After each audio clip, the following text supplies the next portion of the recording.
Welcome back to the Gentleman's Gazette. In today's video, we'll discuss things that menswear experts are likely to judge you for, silently we hope, and how you can go about fixing them.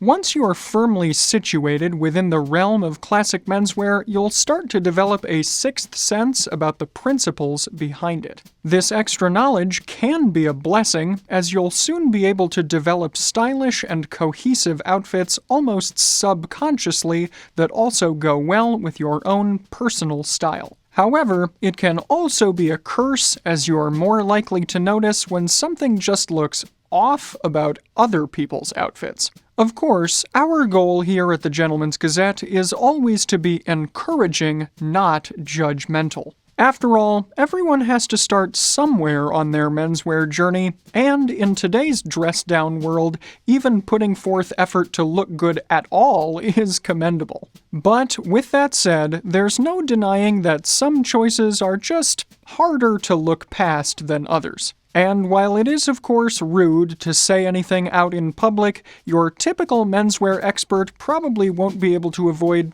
twitching an eye a bit at these 10 menswear mistakes.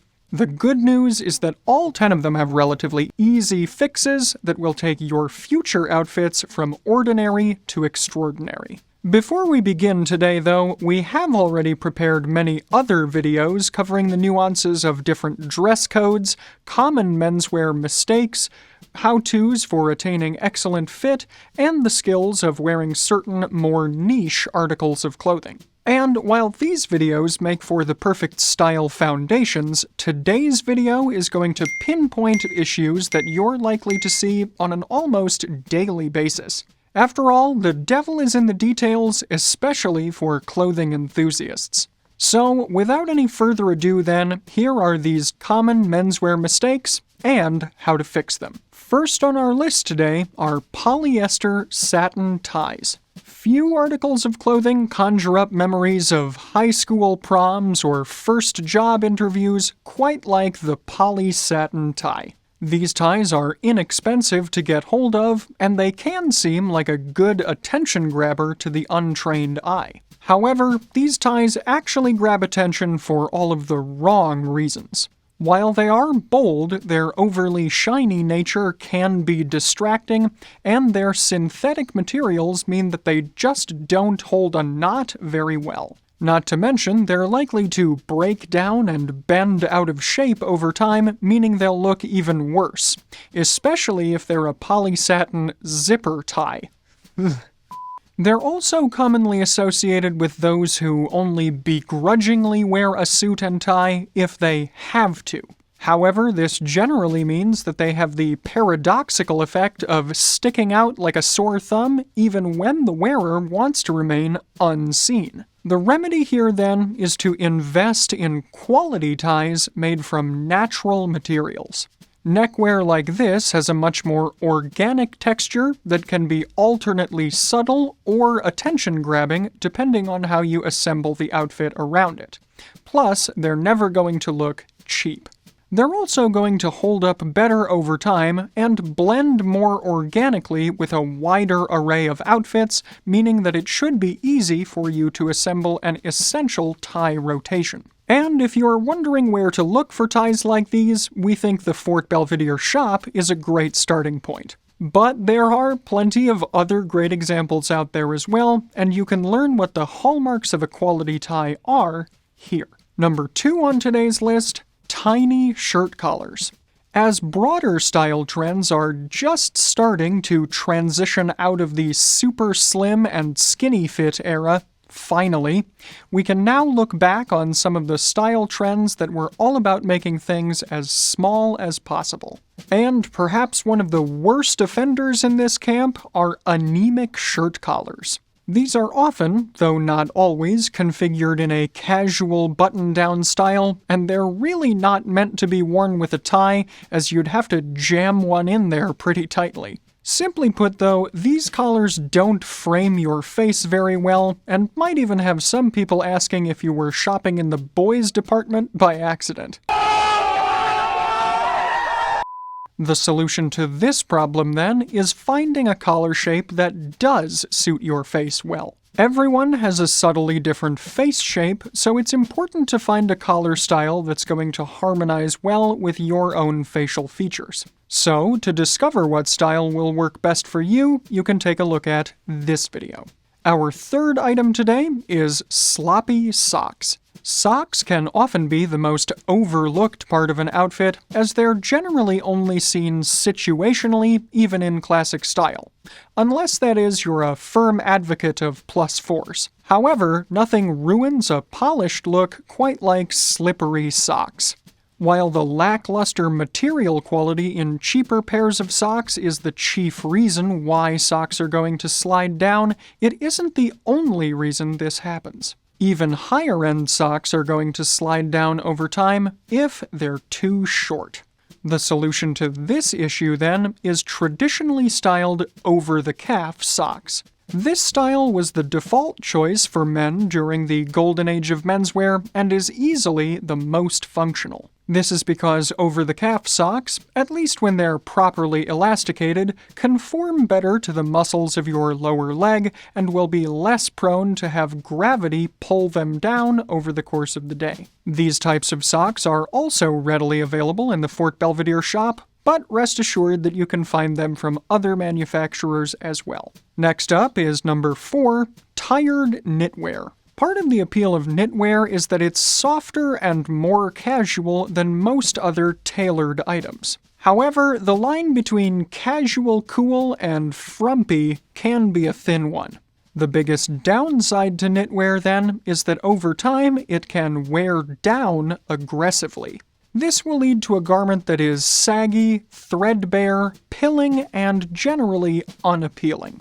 And it won't matter how expensive the knitwear was either, as even high-quality cashmere can't outperform poor maintenance habits. How do you fix this problem then? Simply by taking care of your knitwear. Because it is more fragile than sturdier fabrics, it will require more upkeep to ensure it stays looking great. So, whether that means hand washing, using specialty washing bags in the machine, carefully removing pilling, or storing it properly during the seasons you're not wearing it, the key for sweater maintenance is proactivity. This then should keep you looking more Steve McQueen cool and less Simpsons cat lady. The number 5 item on today's list is creased shirts. Most of us probably realize that dress shirts are going to look unsightly if they haven't been properly ironed. But alongside wrinkles from rough wearing, this same ill effect is shared by brand new shirts out of the package that still have those packaging creases intact. We know it's exciting to get a new shirt to wear, and sometimes you might get impatient to wash it before wearing it for the first time. And I think we might all secretly want to emulate the cool air of Don Draper keeping a few fresh white shirts in his desk drawer. But this practice in general is a bad habit that will be noticeable to anyone with an eye for detail. These creases are going to be most prevalent on the cuffs, collar, and main body of the shirt, and probably aren't going to resolve themselves as the day goes on. And nobody really wants to look like origami.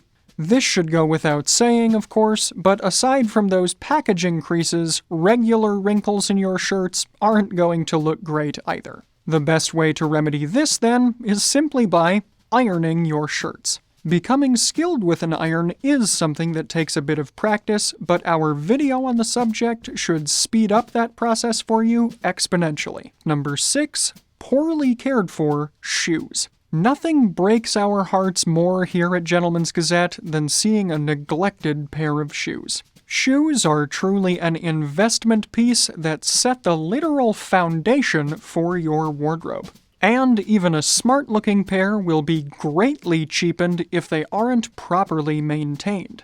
And aside from the obvious concerns of the body of the shoe, this also includes tattered, mismatched, or even broken shoelaces as well. As you might imagine then, the simplest way to fix this issue is by implementing a proper shoe care routine. And given that shoes are often going to be the most expensive part of your wardrobe, you definitely don't want them falling apart prematurely. While you certainly can go all out with your shoe care routine, it doesn't have to be anything incredibly labor-intensive either. Just a basic shine every couple of weeks and some edge dressing applied judiciously now and then will go a long way. And remember not to skimp on your shoelaces either. Not only are they an extremely economical way to elevate the look of your shoes, but they can also contribute greatly to your overall wardrobe versatility. Overall, then, we can't stress enough how important it is to properly maintain your collection of shoes, as they're often what makes or breaks an outfit. Next up is number 7, low-rise pants. We understand that low-rise pants have been the de facto and dominant look in men's style for quite a while now. But simply stated, if you're going for a more classic look, then they're not the optimal choice. And in general, they're not going to be flattering on most men either, as they'll create the illusion that you have a long torso and unnaturally short legs. Hashtag stumpy legs. Not to mention, they can also create that ugly triangle of shirt fabric underneath your jacket button when things aren't positioned correctly. And of course, if you happen to be carrying a few extra pounds around your midsection, this is only going to be exacerbated even more. The solution here, then, is to find a pair of well-fitting, high-waisted trousers. And while the last time this particular pant style was en vogue was the early 1990s or so, classic menswear fans might be in luck, as they seem to be on the rise again lately. And of course, they were the de facto choice for most men in the golden age of menswear. This is in part because high-waisted trousers hit around the natural waist of the body, which, dividing the body into portions, hits upon the famous golden ratio. And while this has been a well-kept secret for decades now, high-waisted pants are probably going to be more comfortable for most men. Once you go high-waisted, you never go back. Next is number 8 on the list, too thin fabrics. A suit with a tag saying that the wool is super 150s is certainly nice, but if it drapes like a garbage bag, it's still not a good option for you. Modern fabrics focus heavily on having their composition be as lightweight and soft as possible, as this contributes to a hand feel that is often associated with luxury. The problem is, though, that these super thin fabrics don't drape well on the body at all. Heavier fabrics, meanwhile, will create more structure for the garment, meaning that it will drape attractively rather than pinching and pulling every which way on your frame. This effect is especially visible when comparing trousers, where a heavier fabric will hang down from the waist, creating a wonderfully clean line that flatters the leg, while meanwhile thinner cloth is going to wrinkle and pucker all over, making it look as though your legs are covered in aluminum foil or parchment paper. Is anyone else hungry for baked goods all of a sudden? It's also important to note here that fabric weight and breathability are often correlated, but they're not the same thing. In other words, not all breathable fabrics are going to be lightweight, and not all lightweight fabrics are going to be breathable. As some examples here, plenty of heavy linens are going to both drape and breathe extremely well. And wool is on a spectrum where it's easy to find heavy, weighty tweeds that are going to keep you warm, and also crisp, thinner frescoes that will cool you down easily. So it's entirely possible to wear something that will meet the demands of the day's temperature while also flattering your figure. And a little bit of knowledge about which fibers are best for certain tasks goes a long way here. So don't just trust the fabric label or even the salesperson, as what feels good in the hand might not necessarily look good on your body. Practice makes perfect. Next, we'll move to number 9, dull, solid colors. We'll put things simply for this item on the list. For goodness sake, add some more color and pattern to your outfits. Many stores these days offer a huge amount of clothing, but unfortunately they often seem to be stuck in the same sea of sameness, with the most common offender here being plain black clothing. After all, while Johnny certainly cashed in on the all-black look, you don't also have to make it your own crutch color. And even setting aside black for a moment, many retailers are also offering dull, uninspired, and flat shades of gray and blue that aren't going to do you any favors either. Instead, just try to add a greater variety of color and pattern into your wardrobe.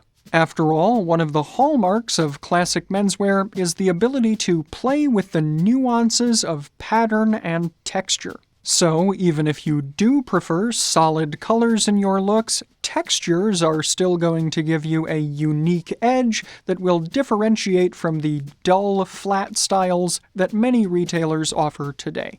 Getting us into double digits is number 10, wearing outerwear that doesn't match the rest of your outfit. Outerwear can be the key to creating some incredibly refined menswear looks. But topping off an outfit can become a Frankenstein experiment gone wrong when adding outerwear that hasn't been properly coordinated with formality and seasonality in mind. Some examples of this phenomenon would include things like waxed jackets or even puffer vests worn over a suit, which create a clash of informal and formal garments. Or mismatches of seasonality, like pairing a thick overcoat with a linen suit, wearing a straw hat in the middle of winter, or a felt hat in the hot days of summer. Not only are all of these choices just going to make you look off, especially from a formality perspective, but they're also going to make you cooler or warmer than necessary given the season. The best way to prevent this problem is to implement the philosophy of scorpacciata into your wardrobe. This will help you to break up your wardrobe into distinct seasons where the fabrics, patterns, colors, and textures are going to harmonize better with the conditions of your environment and will allow you to savor each slice of your wardrobe even more. And of course, for those in-between seasons, it doesn't hurt to have a few transitional pieces too.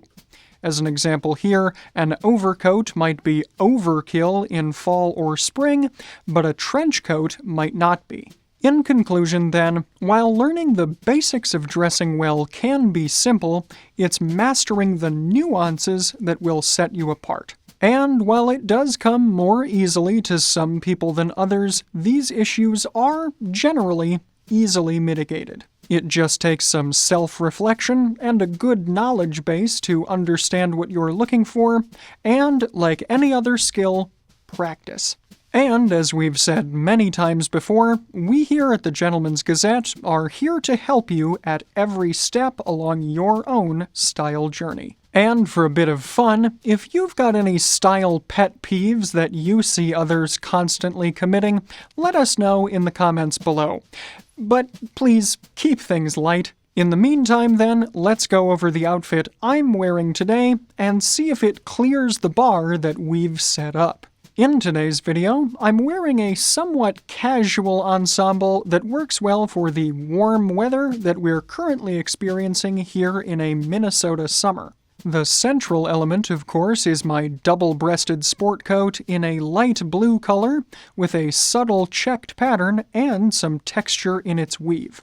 The jacket is also made from a blend of linen, wool, and silk. I'm wearing it over a French cuffed shirt which features alternating stripes in white and light blue.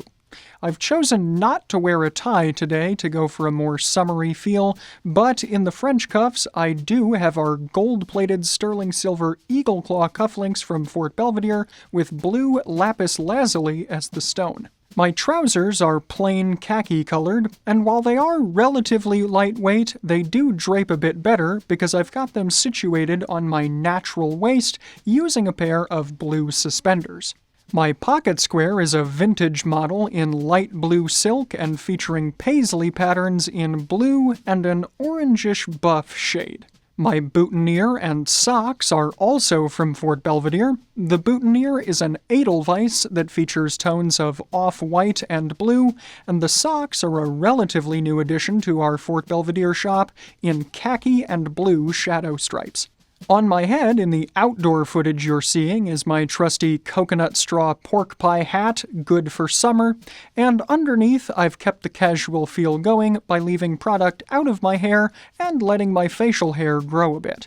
On my feet are a pair of blue suede loafers from Henry Stevens, and to directly harmonize with these, the fragrance I've chosen today from the Roberto Ugolini fragrance collection is blue suede shoes. And of course, you can find all of the Fort Belvedere accessories I'm wearing in today's video, including the socks, cufflinks, and boutonniere, along with a wide variety of other accessories, and the Roberto Ugolini fragrance collection by visiting the Fort Belvedere shop here.